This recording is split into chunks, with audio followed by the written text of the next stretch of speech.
Služba koordinacionog tela Vlade Srbije za Preševo, Bujanovac i Medveđu počela je informativnu kampanju o pasivizaciji adresa, odnosno brisanju prijavljenih prebivališta građana na kojima ne žive.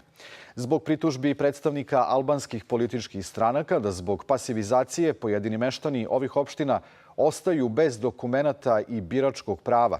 Cilj koordinacionog tela je da informiše građane o pravima i procedurama. Građani ostaju bez prebivališta kada pripadnici Ministarstva unutrašnjih poslova terenskom proverom utvrde da ne žive na prijavljenoj adresi. Više puta su ti ljudi traženi na tim adresama. To obično biva kada neki državni organ potražuje neko lice, da li sud za prekršaje, da li je poreska uprava za plaćanje poreza itd. I ukoliko se to lice 3 puta ne nađe na adresi, njegova adresa se pasivizira, odnosno ide u pasivno stanje.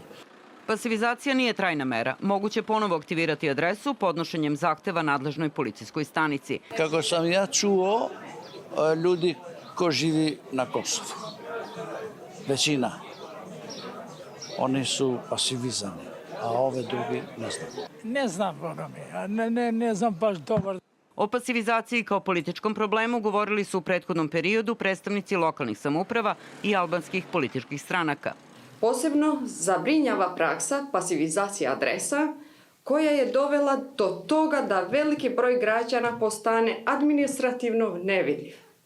Time se ograničavaju temeljna građanska i politička prava, pristup uslugama i mogućnost učešća u institucionalnom životu svojih opština.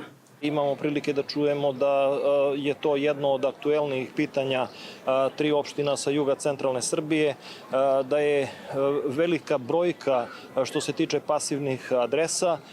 Ja mislim da to nije tako i mislim da su oni ovo pitanje sa tehničkog nivoa podigli na politički nivo. Smatramo da nema potrebe da jedna ovakva tehnička pitanja podižemo na politički nivo i iz tog razloga pokušat ćemo da preko ove informativne kampanje upoznamo naše građane. Građanima će informacije o pasivizaciji adresa biti dostupne na više lokacija. Postavit će višejezične bilborde, postere, deliće brošure. Vlada Srbije na sednici krajem maja usvojila akcioni plan za ostvarivanje prava nacionalnih manjina za period do 2029. godine.